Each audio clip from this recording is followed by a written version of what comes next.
Hi, everybody, and welcome back to the Soul Booth. We've got a crowded old booth today. We do. And a bunch of sick boys. That's right. Well, only one really. Truly sick boy. Only one who's truly sick. Sort of sick. Yeah. Is that rude? Sick in different ways. I think that's rude. I think it's a compliment because as we've bad. learned through our experience, and I'm sure we'll get into that, everybody's illness or situation that they're dealing with is not necessarily a bad thing. It could be something that adds a lot of value to your life. Right. Yeah. Brian's also self-diagnosed, so. There is that. Yeah. I have been to the doctor. I'm sure you guys both have diagnoses for him as well. We do. Yeah. That's Okay. right. Yeah. Well, first I want to say fuck. Ah! You did it! We love that word. Okay, we will be bleeping that out. But I think we might as well say that if that word happens to pop up today, it wouldn't be any great surprise. Okay, yeah, no, it wouldn't. No. Can we all say it together? Okay, let's just get it over with and get it out of our system. 2, 3, fuck! Oh, it feels so That felt good. good, It feels so It good. feels good to say it together. does. Yeah, It does. it does, yeah. I've noticed that it sometimes, sneaks its way into your conversations on the podcast. So I thought I might as well just sort of Just put it get out it there. out there. It's like a dinner party. Once it's out there, Right, exactly. everybody loosens up. That's right. And That's it's right. always, when the host says it first, you always feel really comfortable then going Yeah. forward. So So do you feel welcome now? I do. Definitely. Absolutely. Okay. We're going to have a lot of bleeping here, guys. Okay, Sickboy podcast. How the hell did this come to be? Go. It's a good question. It kind of started. Okay, so I have been living in Halifax for a while, and I went to school in Ryerson for acting. So acting. Jeremie. Didn't even introduce Saunders. you, really. Hello. But everybody knows them by now. You're world famous, probably. I'm right? Jeremie. We're doing our Jeremie best. Taylor Bryan.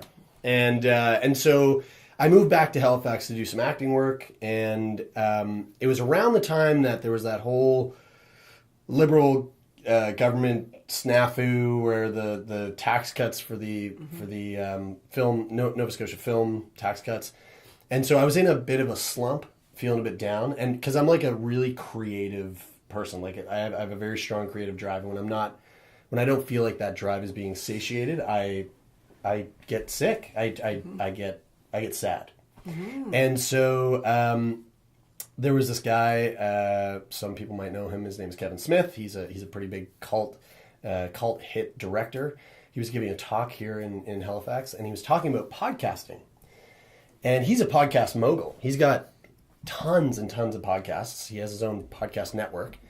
And he was talking about how podcasting is the perfect form of creative expression because anybody can do it. If you have a cell phone and you have a topic that you are passionate about or you know a lot about, you have a podcast. And it doesn't matter if there's one person that's out there that will listen or 10,000 people that are out there that will listen.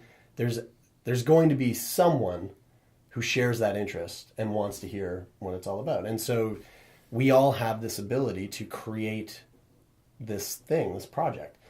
And it was like light bulb went off, and I was like, I could do a podcast called Sickboy where I talk about what it's like to be sick. So right away, it was like a download, boom. This is what yeah, it's exactly. gonna be. But it was a little different because these guys weren't involved at all in that idea. I was thinking it would be me and a doctor or something like that. Like that would be the co-host, and that's how we'd work it out. Yeah. Because Jeremie's ideas are good, but sometimes they just need to be a little bit more refined. Yeah, so like, exactly. that's what Taylor and I that's do. where you guys came in. You guys massage his ideas. That's Yeah, right. exactly. Yes. I mean, we didn't want Jeremie to have the most boring podcast sitting down with the doctor every week. So It would have been boring as hell. And so we went to the library in Halifax. We met together, and we were talking about things that we were kind of wanting to start or wanting to do, projects that we could work on together. And I brought this idea of the podcast up to the guys, and one of you guys were like, well, they've got a recording studio here. yeah, so we started booking recording space at the library, and at first it was, who do we know who is sick? Like, who's in our friend group who is sick with something and would be willing to sit down and talk with us about it? Well, the first episode was with Jeremie, just the three of us talking about it, and then it kind of snowballed from there, and then people started applying to the show. Even for the first episode that we did with Jer, it was still his idea of recording it with a doctor, or Jeremie being the host. So Taylor and I kind of came in and we played guest host for the first episode. And Yeah, it was like a spin-off. It was like, the first episode, we're going to shake things up. I'll be the guest because I'm actually sick. Is And it I'll be- shaking things up if it's the first episode? I love that. You shake things up Shake on it up the first before it even episode. started, That's right? it, laying I know. the shaky groundwork. Thanks, guys. That was my idea. Yeah. It was a great one. Okay, so let's backtrack and talk about why Sickboy.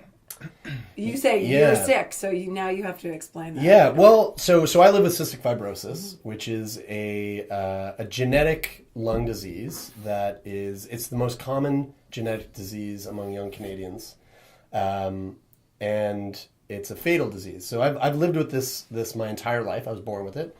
I was diagnosed at 18 months old, and basically, spending the majority of my adult life knowing that I was living with a terminal illness, it had a pretty profound effect on my life in a really positive way. Long story short, I when I was growing up, my heroes were people like George Carlin and like Jim Carrey and Adam Sandler and those types of guys. And so their ability to make me look at the world through this like lens of mockery and satire changed the way that I viewed my illness. Mm-hmm. And so I was able to find a lot of humor in a place that oftentimes people don't really think to look for humor there. So I've always, even with these guys, like I would always make jokes and kind of crack jokes about my situation. It would be like it would be a Tuesday night, and Jeremie would want to go out partying, and we would be like, "No, Jeremie, we have real jobs. We have to." Like he talked about the film thing, right? So Taylor and I have real jobs, and he would be like, "It's Tuesday night, let's go partying." And we're like, "No, Jerry, we can't." He's like, "It could be my last night. You never know. It could be my last night alive." And He usually reserved that for his birthday. I would reserve that whenever it was for his his birthday. no, guys, don't. This is a side note. We're gonna evolve this story so it gets to be more and more ridiculous. Right. Like that's a yeah. good, yeah. But I would do play things that like that. card I'd play that He would card all play the it, yeah. time, and I would make there would be a number of times where I would tell stories about things that had happened to me in the past and things like that. And so it was natural for me to talk about what it is that I'm going through in a really lighthearted and humorous way, or try to find the humor in those situations. So when that light bulb went off of Sickboy, it was like, yeah, of course, a comedy podcast about terminal illness. Mm-hmm. Why not? Like that's something that I so easily could fall into, and I can't imagine there's many podcasts doing that right now. That's the sweet spot, isn't it? You come up with Yeah. an idea that interests you, Yeah. and you think, "Ooh, that's a niche that's Yeah. not being filled Yeah. right now." Ooh. And luckily really- for me, like these two are the two that like make me laugh easier than anybody I know, right? Like I know their buttons, they know my buttons. So when we got together in that studio, even though we recorded that first episode, not thinking that the three of us were going to continue recording episodes together, when we went back and listened to it, we were like, oh, of course. Like, who else would we have on this? Like, it's got to be the three of us. Like, the dynamic that we had together made it possible for us to actually find that humor in subjects like death or, like hospitalization or... mental illness. like all those things. But and it was also on top of that, it was really fun. Like it was fun to create something as three best friends, and then sit back and actually listen to the thing that you created. And I think that's what the idea was attractive to me at the start. But I think the big thing for me was doing it with Taylor and Jeremie. Yeah.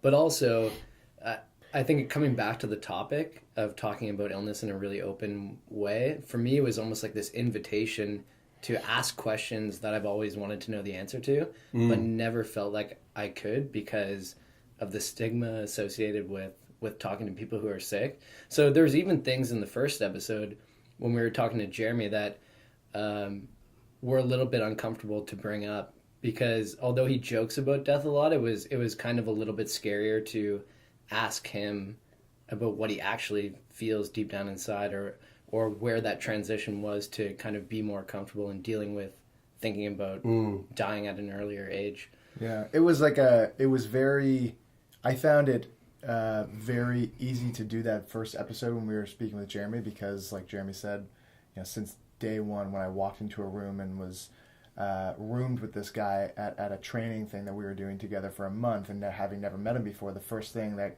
happened was a joke about his CF, because he was taking meds. Yeah. When I walked into the room, I came into the room really late to with all my luggage, and We're in the middle of the jungle in Brazil. and he's sitting there with you a, walk in. with a so he vaporizes medicine every night before he goes to bed. It's a nebulizer. It's called a technically. nebulizer. Yeah.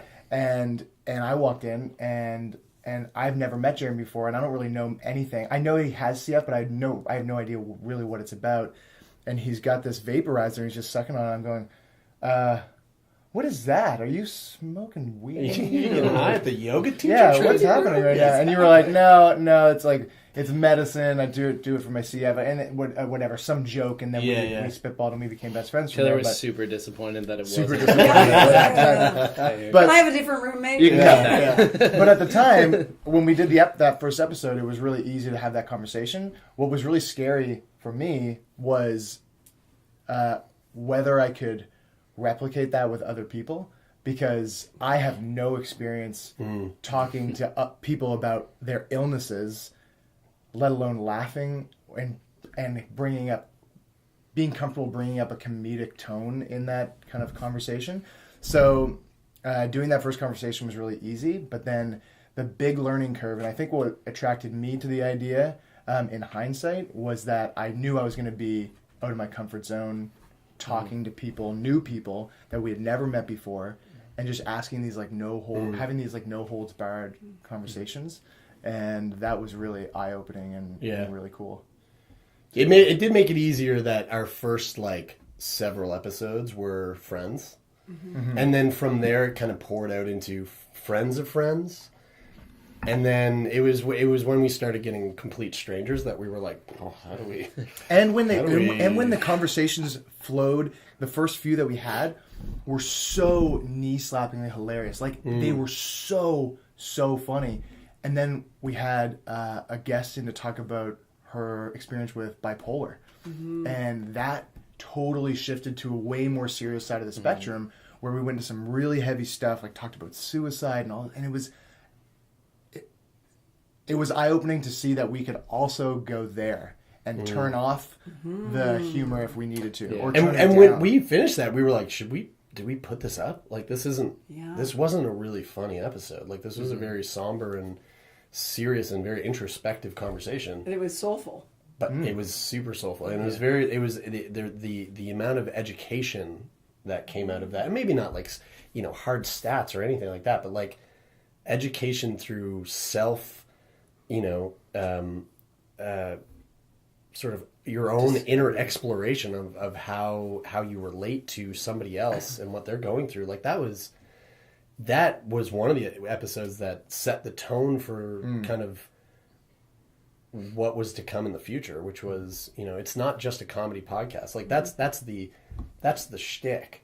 That's the mask. It's layered on. That's it's right. layered It's on. the mask. It's what makes it easy for people to digest Comedy. the tough things that we're actually talking about. It's like a doorway. Yeah, that's Yeah. right. Exactly. Yeah, it was in those early days in the library, because we record. We have our own recording studio now, but for the first 20 Not nearly as nice as this. I mean, I It's not gotta nearly say, as this nice as couch This is Thank great. you very is. much. We could actually totally benefit We from could one of use these. this. It used to be in the Palliser restaurant. Really? In Truro. Okay. And I'm going to do, one of these days I'm going to do a little episode just on the background of how Yeah. the booth came to be, Yeah. the anatomy of a booth. Right. At first, I thought you said the palace, and then I was going to go, "Oh God!" No, Get me out of here. And it's been recovered. Oh, I recognize this. Yeah. Yeah, I thought that smelled good earlier.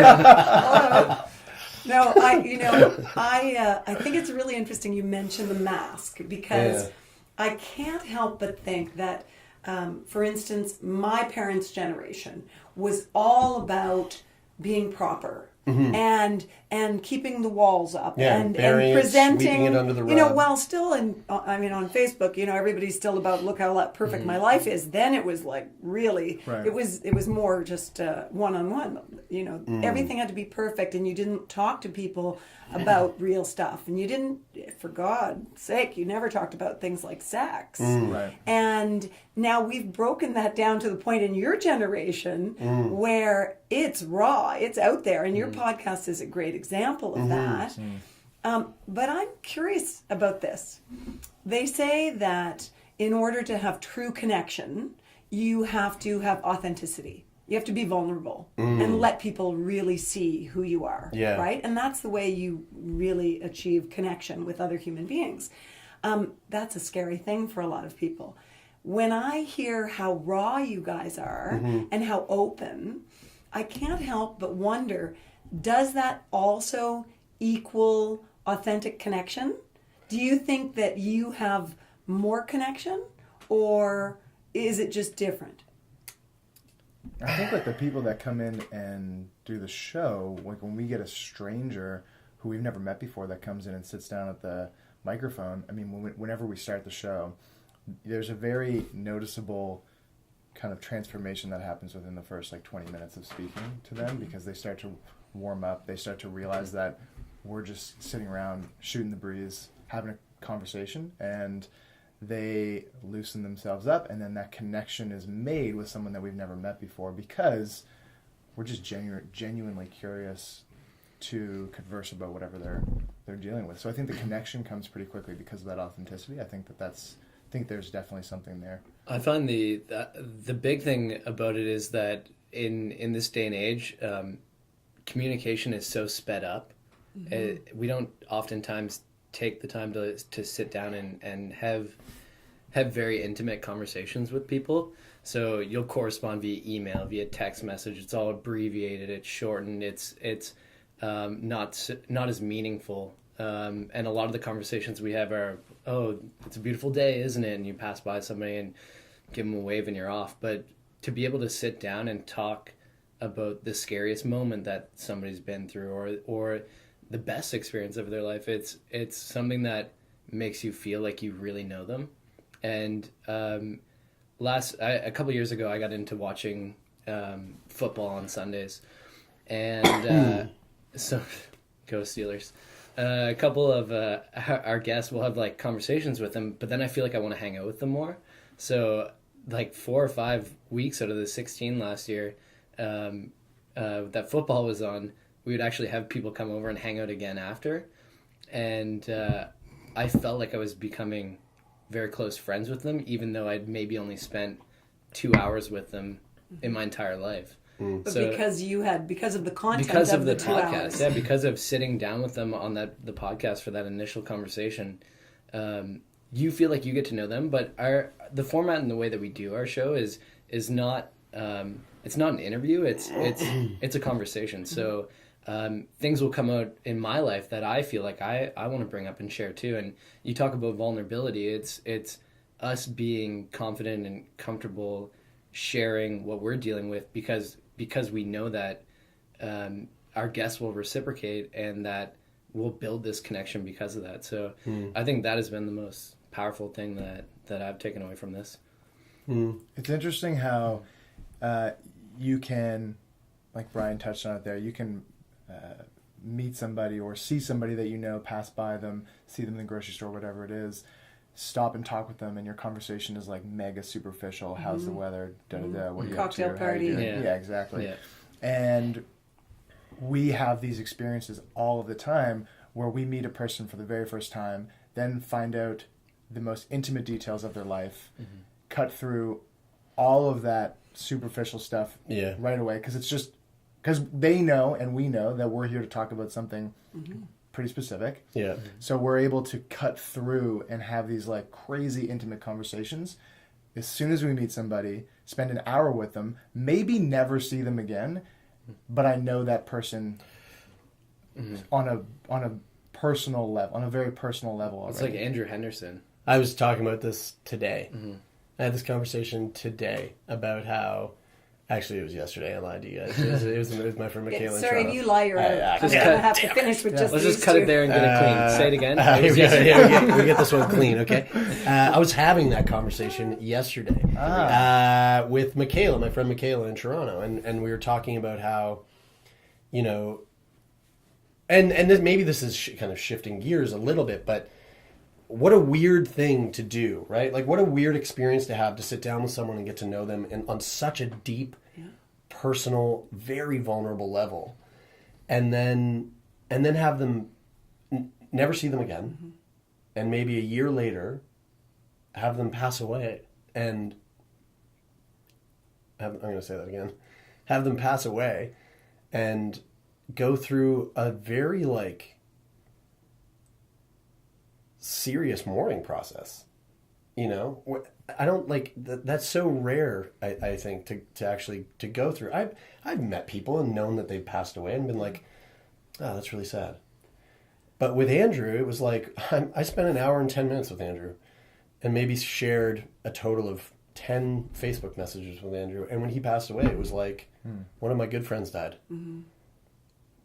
And like that's just such a. And I think the fact that we've created this, and maybe it was right off the bat from the very first episode because of the way that we approached that conversation, but we've created this this platform, this safe space for people to come in and be totally willing and able to share in that way.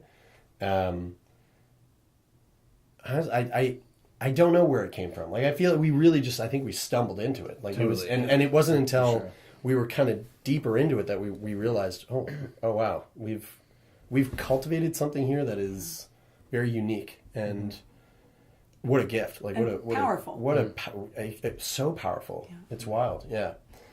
So how does it change your relationships with each other and with other friends? How has it shifted gears, if you will? I don't have any more friends now because I only see these guys.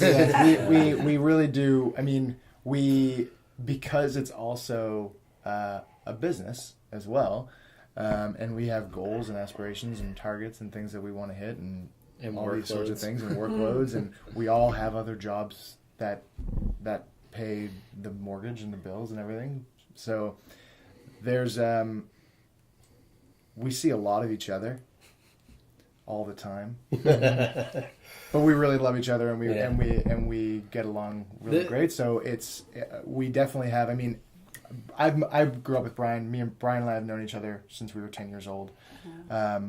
Jer and I met and fell in love at first sight 6 years ago. And so it's been really easy to do the work with them. The friendship and work thing can sometimes be challenging, but it seems to work really well. We don't have that many obstacles that you might think. Like today when we were all sitting on the couch at Taylor's, and I was like, guys, what are the dates for this thing coming up? And Jer was sitting beside me doing some work, and I understood that he was busy, and Taylor was sitting on the other side playing PlayStation video games. Yeah. And I'm sitting there going, Taze shouldn't be on this video game. I am busy. I'm doing real work. Taze playing a video game. And I was like that too in my head the entire time. I'm like, come on, put down the controller. You jerk. But then he did eventually. Yeah.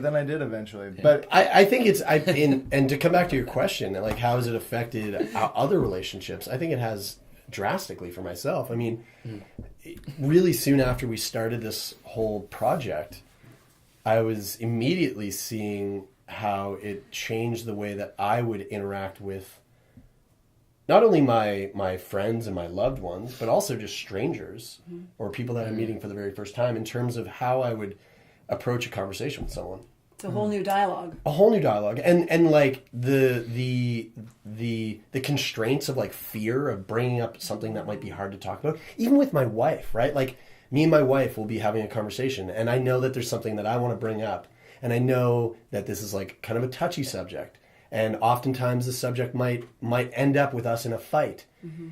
It's so much easier to bring it up, and bring it up from a standpoint that's a lot easier to digest for the both of us. Whereas before the podcast, maybe it wouldn't have been like that. I don't know, but I'm assuming that this plays a role in that. Well, there touching back on kind of what we were saying before about having these superficial conversations that are sometimes just by the virtue of time necessary to have, unless you're going to ignore the person. Absolutely. we kind of talked about this on one episode way early, which was about having these superficial conversations and trying to avoid small talk if at all possible. At all possible. Yeah. And that we are these like super complex human beings living complex lives with issues and problems and triumphs and all these things, but yet we revert to talking about the weather, which we can just look up and notice and see, and then have a conversation about that. I don't really know why, but we do. And I'm like, unless there's a tornado, yeah, exactly. Like Exactly. unless there's a tornado dropping from the sky right then that moment, I can see that the sky is blue. Crap. Yeah, right? Okay, we'll bleep you. I don't want you to have an aneurysm or something because you're trying to I was hold about it to in. say shit, and Yeah, and I was like, shh. That's what I was like, oh. But we had this conversation. You're so red. It's okay. So red. Taylor and I are both like, oh, he's I gonna be okay. know. God, you're so I hot. was like, almost came out. Breathe, Jen. Breathe. Yeah. Oh, he's got cystic fibrosis.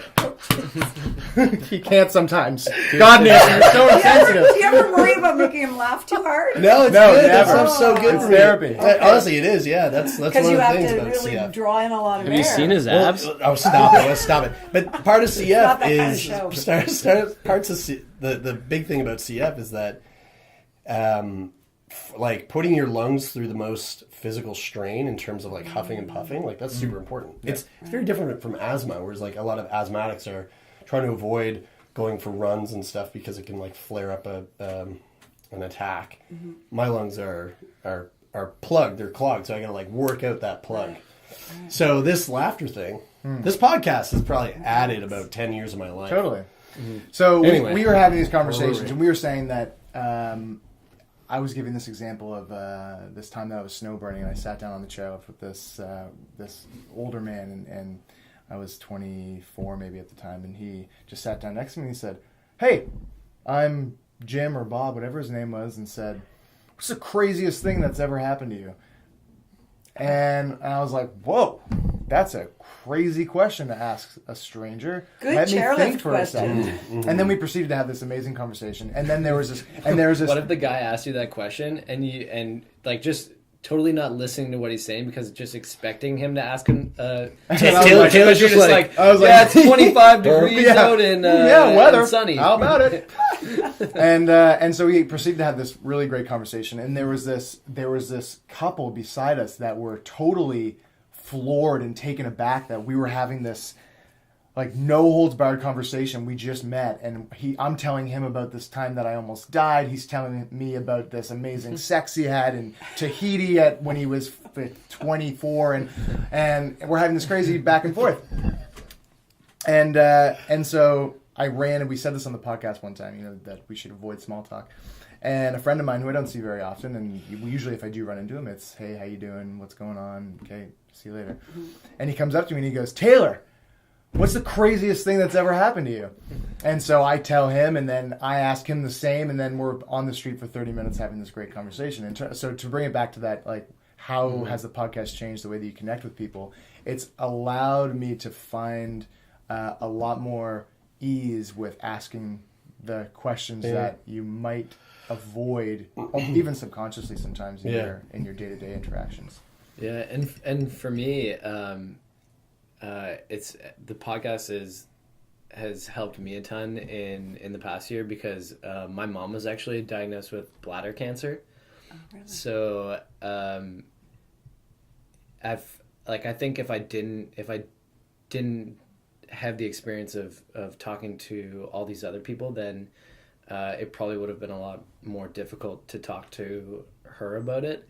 And there were definitely moments during her diagnosis and her treatment that things were kind of kept secret a little bit or not talked about as much, I guess. Mm-hmm. But the podcast kind of helped me to probe a little bit further and actually have some of those tough conversations that would have been easier probably to walk away from than to actually start and have. So it doesn't necessarily make it any easier to deal with that stuff, but at least she knew that I was there to support her, and for the most part I feel like I learned a lot more about what she was actually going through rather than forcing her to deal with it on her own. So it's definitely this whole experience has hit really close to home, and it's certainly a learning process. But I guess the second biggest takeaway I learned from this is that it's easier to give advice than to take it yourself. Yeah, I think that's one of the biggest things is when you said that it's not necessarily going to make it easy, but it can relatively make it easier. You know, it's like we have these conversations all the time when we're talking about illness with people, that it's never going to get easy for a doctor to tell a patient that they're facing their mortality, or to tell a family that one of their family members is has passed away or could be passing away. But doing something and putting yourself in these kind of uncomfortable situations where you might not be, it might not be your first choice to have these conversations or to have difficult conversations, it makes it easier when you're eventually put in the place of the people that you're talking to, or by some degree of separation in that way, in terms of like Brian and his mom. I can't help but wonder if, having listened to your podcast, because you're at almost your 100th episode now. Yeah. I wonder if, having listened to so many of your podcasts, it made a difference to your mom going through her journey. I think she knew that I wanted to ask some of the questions that she probably wouldn't have anticipated beforehand. So hearing me be so inquisitive about other people's situations probably gave her a heads up that I would be a little bit more interested in what she was going through than I would have, say, a couple years ago. What do all your parents think about this? My parents love it. My parents are like Your parents are so super proud fans. of everything I do. I'm really lucky. I have incredible parents, but they're just like elated. They can't.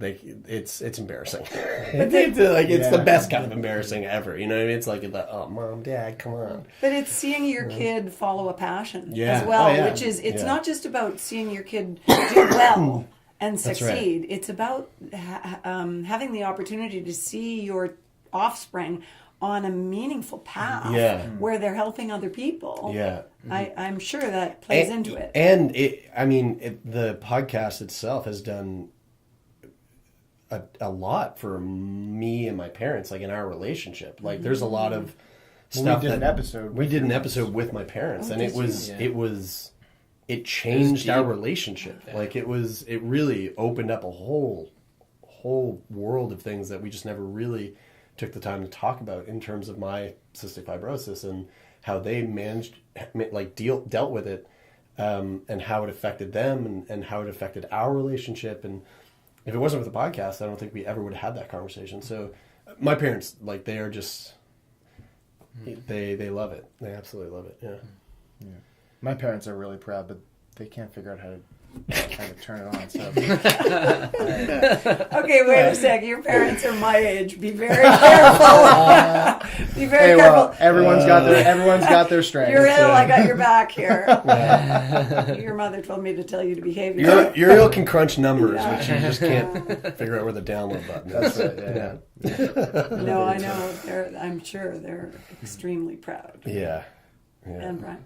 Yeah, same as Taylor. Well, my mom listened. My mom listened when I downloaded a bunch of them, the first 30 episodes or so, but I haven't updated her catalog yet, so I think she needs to get back on that. Yeah, right. Yeah, And are there times when there's an episode where you go, oh yeah, we can't let our parents hear this? No. We always Definitely not know, for me. we always Oh, know man. Jeremie's parents are listening. My parents literally listen over dinner on Monday nights. Yeah. Yeah, Monday nights they sit down for dinner and they're like, here we go, Sickboy. And they just sit and listen to us talk. Which can sometimes be really jarring while you're eating. Oh, I bet. Yeah, I bet. Yeah, exactly. I can see problems with that. Yeah. I would suggest you have a disclaimer on your podcast. Do not listen while eating. Yeah, that's actually. right. Yeah, there are some episodes that definitely. Depending on the content, it can be pretty gruesome. So I have two friends right now who have terminal cancer.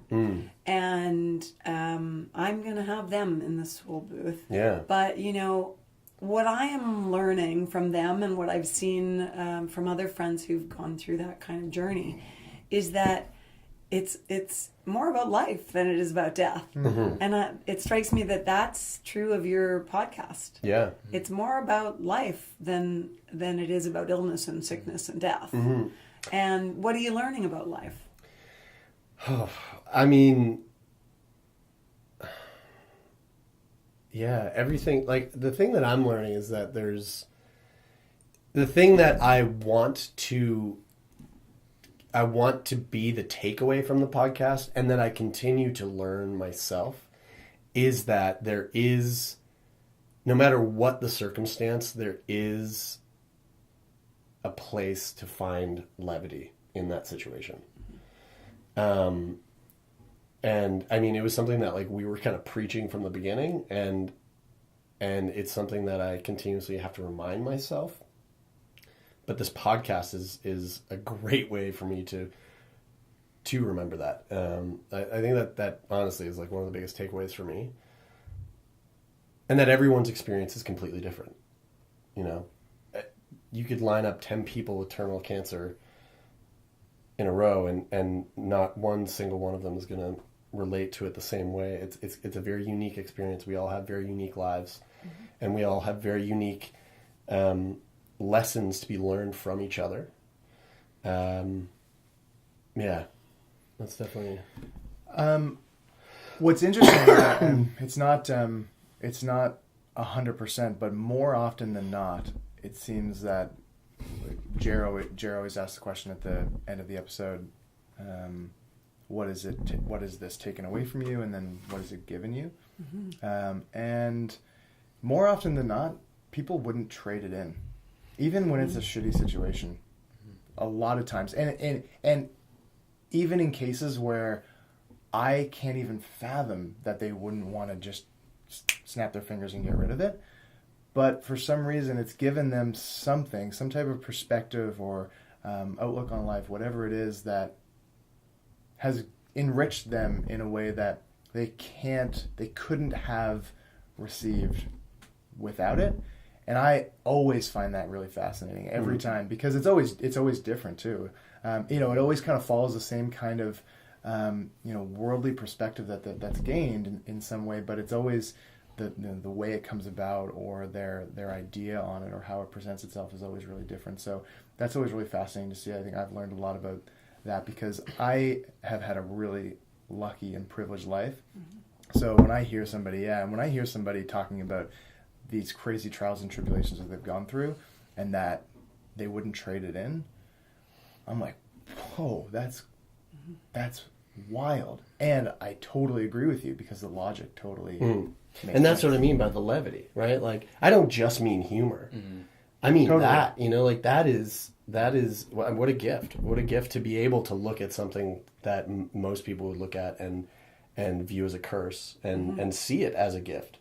I remember, especially early on, people would always go, do you guys leave? And sometimes you're just like, Yeah. man, never. Yeah. Never. Even Yeah. and it's almost like the heavier the conversation, the more we leave, like, Yeah. because I mean, we had a conversation with one of our guests who recently passed away, and he knew that he was, when the episode was on his cancer. Was that he knew- Matthew? Amulet? No, it was Leighton Reed, and he knew that he was going to pass away from his cancer, and I was terrified going into it. I was like, I don't know what to ask a dying man. I don't know, and I don't know how to talk to a person that seems like he's okay with it, except for Jeremie. But it's a little bit of a different in terms of the time scale. Yeah. But I was terrified, and we left, and we were laughing and hugging, and his wife was there, and his kid was there, and we were so happy, and we left, and we were like, it was like, I can't even, it's hard to put into words the kind of the feeling that we left with that day, after having one of the heaviest conversations about one of the most uncomfortable topics known to the human race.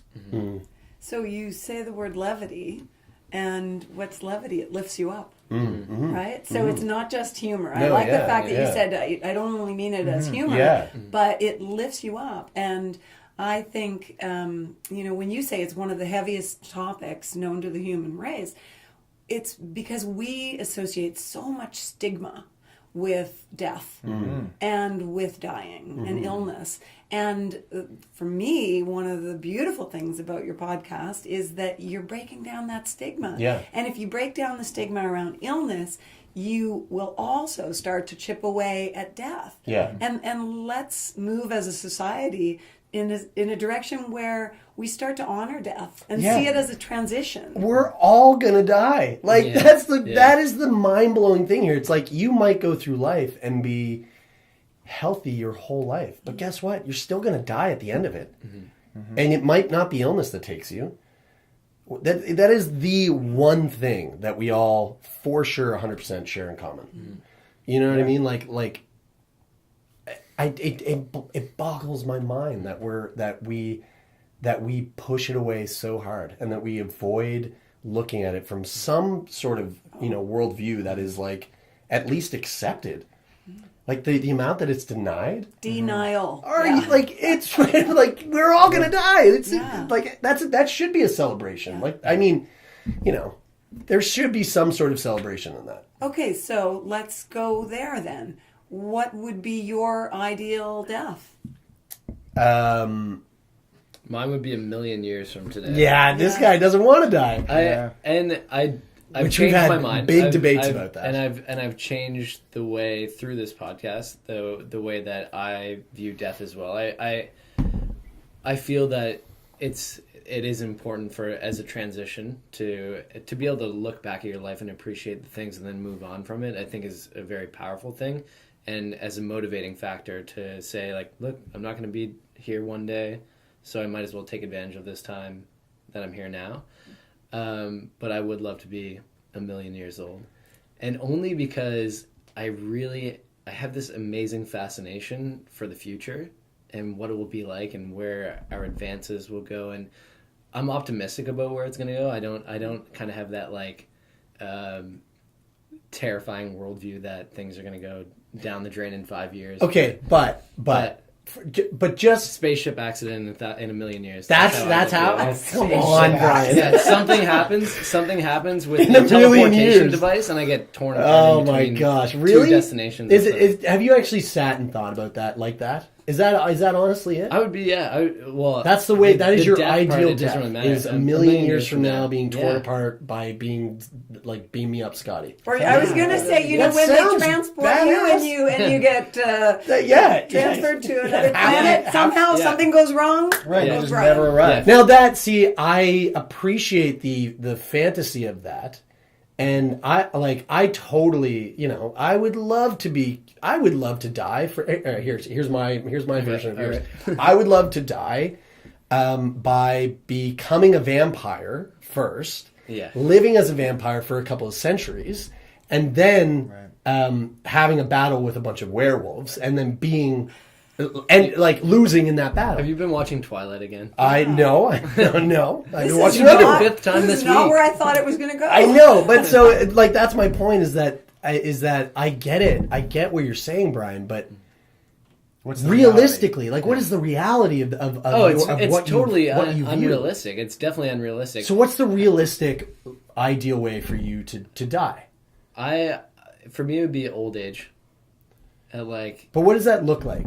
In your it's- bed, like in going the to sleep. moment, It's yeah. going What to does it sleep? look like? It's in the sad. moment? It's sad the last few years for sure. And it's probably painful and it's probably filled with a lot of sadness. But I think to get to that point, I would appreciate all of the time leading up to that, and I hope to live a fulfilling enough life in the present now, so that I'll at least have those memories to look back to. I always think of one of my favorite experiences in my life. One of my favorite time periods in my life was being in elementary school, and I always think like, man, it would be great to be 7 years old and have no responsibilities and be a kid in elementary school again. But the reality is that I'm too old to go to elementary school. I can't go back now. Billy Madison did get it a lot of trouble, and right? did it really well. It was pretty entertaining. But when I think of that, I'm thankful that I had that experience, even though I know I can't go back to that now. So I imagine that being older and coming to the end of my life, I'll be able to look back at the things that I'm doing now and say, man, I'm happy that I got to do that, and at least spend some time reflecting on that before I leave this life. I imagine that death will be much like it is to jump out of an airplane, in the way that you, in the time leading up to it, it can cause a lot of stress and a lot of strain on your mental fortitude, but then as soon as you drop out of the plane, it's like, wow. Everything that you thought that you were afraid of, you are no longer. I feel like that's probably, and because we don't, the most interesting thing about death is that no one has ever been able to communicate what it is. And so we have all these ideas, we have religion and we have science that kind of butt heads in terms of what this experience is, or lack thereof, that comes after. And I kind of love that there's no explanation of it, and that I can only imagine that it's just this. But what's your ideal way? What's your ideal? Because I'm fascinated by this. You didn't hear me He's saying ready. jumping out of a plane. Oh, you want to jump out of a plane? Oh, of course. My ideal. I don't know if I have an ideal way of dying. I mean, I would like to grow into old age, I suppose, because I want to squeeze out of as much out of life as possible. But I don't have a say in that necessarily.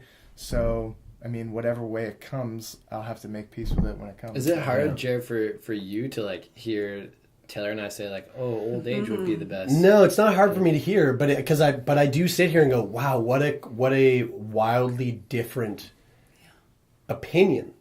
Because mine is my ideal way to die. I've put quite a bit of thought into this, especially since the podcast started. When these conversations would come up, especially in our host episodes. But my ideal way to die is, right now in my head, it's inevitable that at some point, probably within the next 10 to 15 years, my lungs are going to be like, we're done. We can't work anymore. Now, whether or not I get a double lung transplant or not, that second set are going to go, we're done. We can't do this anymore. At some point, my body, unless there's a cure for CF. I was going to say, there's not a part of you that goes, oh, by then. Well, no. I mean, there is for me. They're very well, it very well could be, but the Leafs have never won the cup in my life, and every year I've gone, this year's the year. So, what? I mean, there's no point. Hockey's not based on science. I know that, but there's still no cure. There's still no cure for cancer, and there's how often? My mom was cured of cancer. No, but she wasn't cured of cancer. They removed the cancer from your mother. Your mother could still get cancer. The cancer could still come back and show up somewhere else in her body. We haven't found a cure for cancer. Right. And my point is, but with CF, there is a path to not a cure, but a halting of progression. At this point, yes. But what I was going to say was, how many times in our lifetime, in your lifetime, have you heard of, hey, we cured this disease this year? It's very rare. Yeah. Very, very rare. Right? It does not happen that often. So I don't carry any sort of not that I don't have hope. Clinging I'm to not clinging anything for like anything. that. I'm anticipating the reality of, okay, I've seen how many people from cystic fibrosis die in my lifetime that I've known of or have met. Quite a few. So to me, it's realistic that my death is coming, and probably coming sooner than a lot of people would want it. Now, I've gone through this weird thing where I've been like, yeah, bring it on. I'm cool. I don't want to go past 40. 40 is my age. That's it. 40 and I'm out. So my ideal, and this is what I put a lot of thought into, is when my body gets to that point where it's we're done here and there's no more to be squeezed out. I want to throw a killer party. Just an all night long, awesome party. The best people, all the best people I've ever known in my life to be there.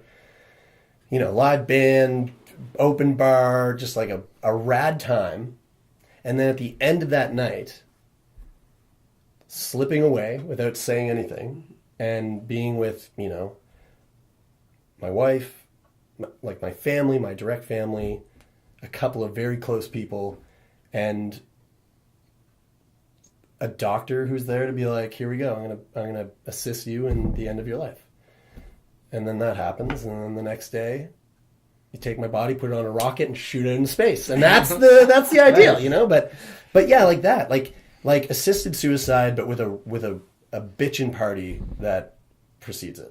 So you're surrounded by celebration of your life and love. Yeah, but we don't tell anybody on the invite. Right.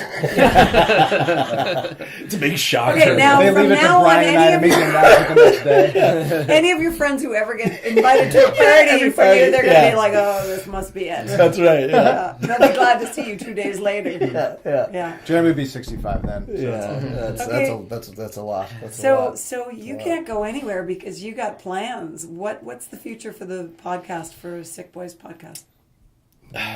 Growth. It's always we're always trying to grow. I mean, it's a numbers.